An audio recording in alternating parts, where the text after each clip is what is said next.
All right, we are back in the workshop today. This is Millennium Workshop. My name's Rex, and today we're going to be going over how to pad and line your Stranger helmet. So this is your part 2. So sit back, relax, and let's do this.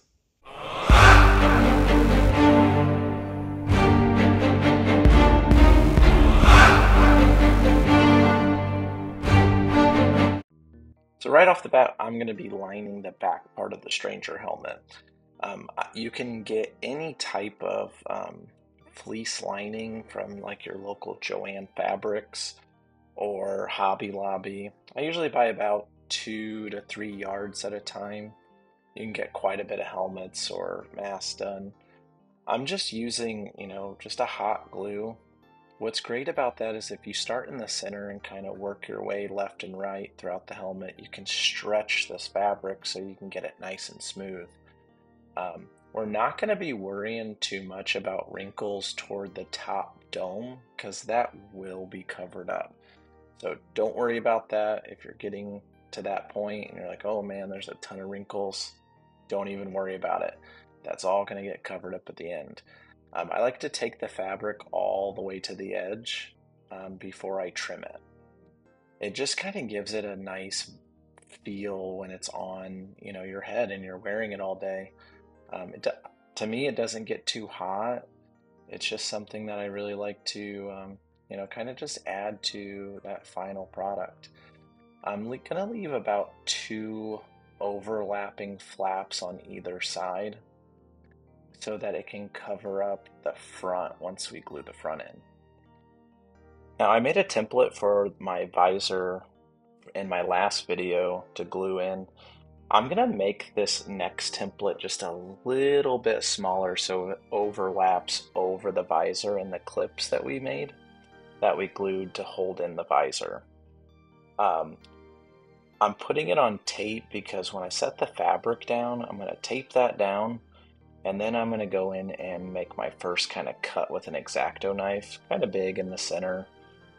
Doesn't have to be perfect because what we're going to do is I'm going to go in with some nice scissors and I'm going to outline that template and get a nice beautiful straight cut. If it's a little crooked, no one would ever see that, but if you're a little bit more OCD like me, you're going to want to try to get it as straight as possible. Now when it comes to originally measuring out the fabric, you really don't have to measure it out. Rule of thumb is make the pieces big. You want to focus on a front, back, and then we'll have a dome top piece. So now it's all done. We got it ready to go. So before I install the front, what I'm going to do is I'm going to trim the back. We cut it big so we can cut it away. And then we're going to reuse this piece because I use so much of it for the lower jaw.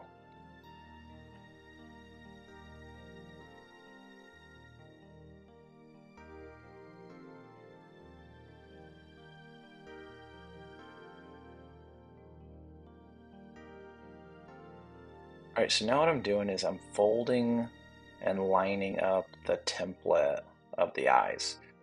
The reason why I want to do that is I want to find center for the bottom half. I always feel like doing the bottom half is a little bit easier to start with than trying to do the top first. So I just got my center point. Now I'm going to lay my hot glue down. And once I get that lined up, I'm going to stick the fabric down and then let it sit and smooth it out. And then I'm going to work center and then work the sides again.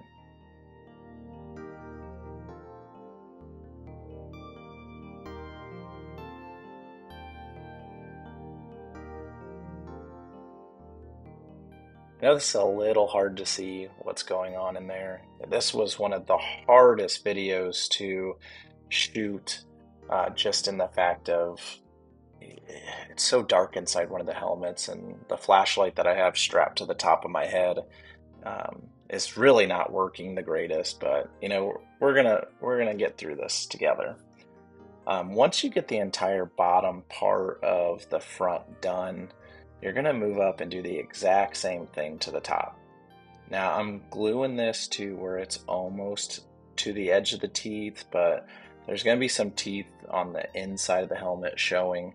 Um, there's no way around it. It's just going to have to be done, and it just is what it is. You're going to go through a lot of hot glue during lining of the helmet and also when it comes to padding. So be ready, have enough hot glue. If you have to go get some more, stop right now and just go do it.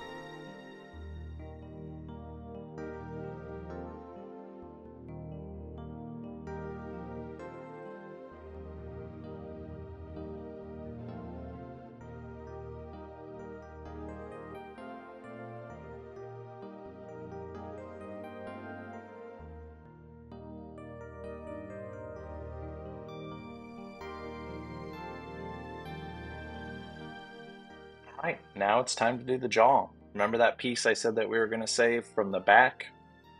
It is time to use it. So I did the same thing like I did for the front. I'm going to center that, glue it down, and then I'm going to work left to right. I'm going to build up toward the teeth, but I'm not going to cover up the entire teeth because my goal is for this not to be seen through the small little gaps between the teeth. If you wanted to, you could put the jaw in first and then line it all and cover up the little gaps with some of the fabric. At a distance, people aren't going to see that. Um, really up close, people aren't going to see it either. So it's really up to you at this point on how you want to go with that. But when we get to the trimming part, I'm going to create two flaps, one on either side of the jaw. Those flaps are what I look at as they're kind of designed to overlap over the front and back. Just in case you've cut it short or you miscut when you were doing the front and back, you have a way to cover a portion of, an open gap inside. None of this is hand sewn. This is all just, kind of just free stretching and gluing down. It's just a simple, basic way of taking that helmet to the next level. I mean, there's a lot of companies out there that, don't put liners or fabric or, just empty plastic on the inside. If you're going to be wearing something, I want it to be soft and comfortable. And so this is just a easy way that I kind of just figured out how to do this. Now I'm trimming around the teeth. There's no real good way of cutting this. Try to just get it as straight as possible. No one's ever going to see it if it's a little crooked, so it's okay. Now we're at the point where it's a good idea to glue and weld the jaw in place. So I'm using some spray activator with my super glue. It makes drying time super easy. It's really hard to see here, but there's some small gaps on either side of the jaw where it lines up with the helmet. So I put a little bit of glue in there, fill that void up, spray it again, and then I'm going to be using some of our spare filament to weld over where the glue was. Now this can get pretty smoky if you are actually melting the glue, so it can kind of irritate and burn the eyes, so just be careful. Um, Wear a respirator, and once that is permanently in there and you like how it looks, I'm going to do some light trimming of the top just because there's so much extra up there, and trimming the sides just a little bit so that we can overlap the front and the back. And then once you've overlapped those, I had a slight little gap toward the bottom. So that's where those flaps came in. So it's always just an extra little precautionary thing that you can do. You might not even need the flaps, but cut a flap just to be safe, or if if you're happy with how it looks on the inside, don't worry about, creating the flaps. I also liked on this side, with the flaps, it covered part of the teeth where the jaw and the helmet connected, where you did your welding, since we did the front and the back separate.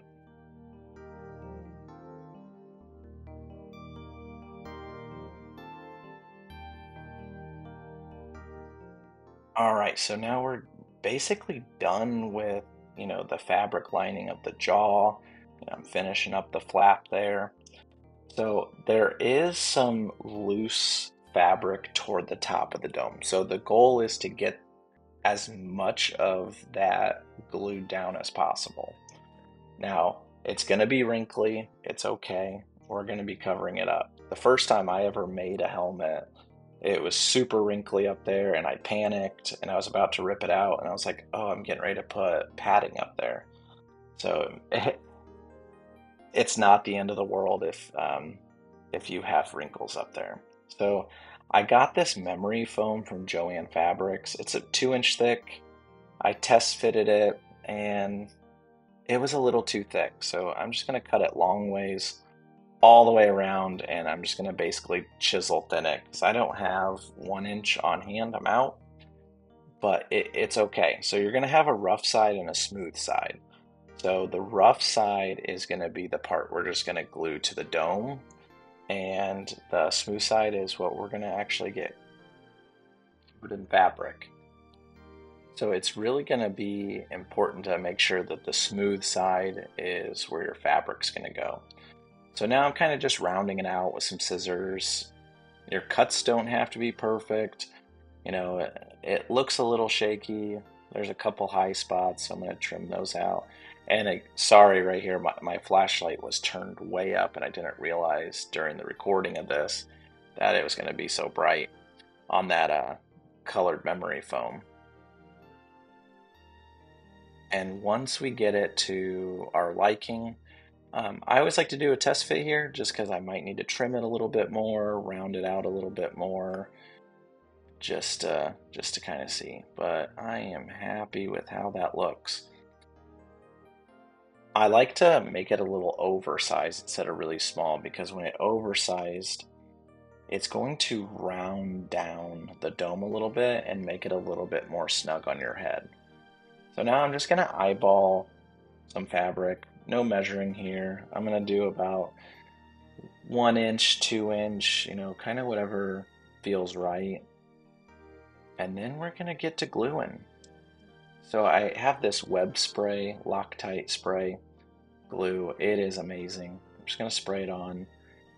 I like to use quite a bit. I mean, you can do just a little dusting of it and it works great, but sometimes if you work a little too slow and you try to line it up too perfect, having it a little bit thicker is going to take a little bit longer to dry.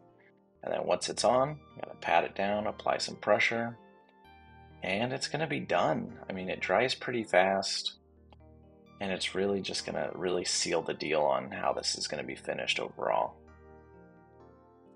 So now I'm going to shape the fabric, because if you try to overlay this fabric and when it's squared, it's really going to bunch up on the sides, and that is not our goal. So I'm just going to go around and make relief cuts, and I'm going to glue each one of these relief flaps separate, and I'm just going to use hot glue. You can go back out and spray this with the spray glue if you'd like. There's sometimes I do that, sometimes I'm already sitting there. That was my daughter coming in and check on me how I was doing. But what I like to do is kind of work in one direction and overlap the flaps over one another. It kind of just helps secure and seal it as you go around.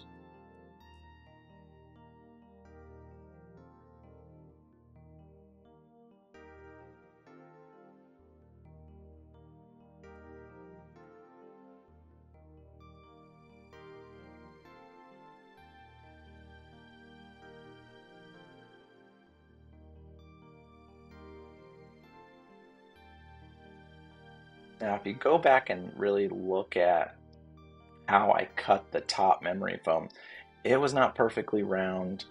It's kind of oblong. My cuts were a little crooked, but once you get these flaps and you kind of stretch them over and when you glue them down, it's going to kind of just reshape it a little bit more. You will do this and you'll kind of just like look back and go, oh my gosh, like I can't, I'm kind of shocked that it turned out to look this nice.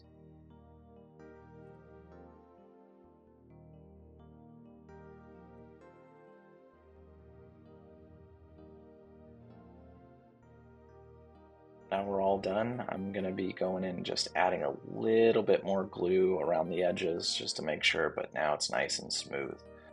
And I'm really happy with how that turned out. Now I'm gonna test fit one more time just to see how it looks, because once you glue this down, it's gonna be really hard to change it. So if you think it might be too big or it might be too small, you know, you have so much memory foam and fabric on hand now, since you bought it in a yard and you bought some bulk memory foam, you could always just recut it and do another one. So now I'm just gonna fill this entire area with a ton of hot glue. And I'm gonna get some on the fabric, I'm gonna get some on the actual plastic so that we can get a good stick so that this won't come off. And then I didn't show this, but after I get this down, what I like to do is walk over to a helmet stand on my table, flip it over, and let it sit for about 15 minutes and just let it just harden up real well. And now that's how the inside of our stranger helmet looks.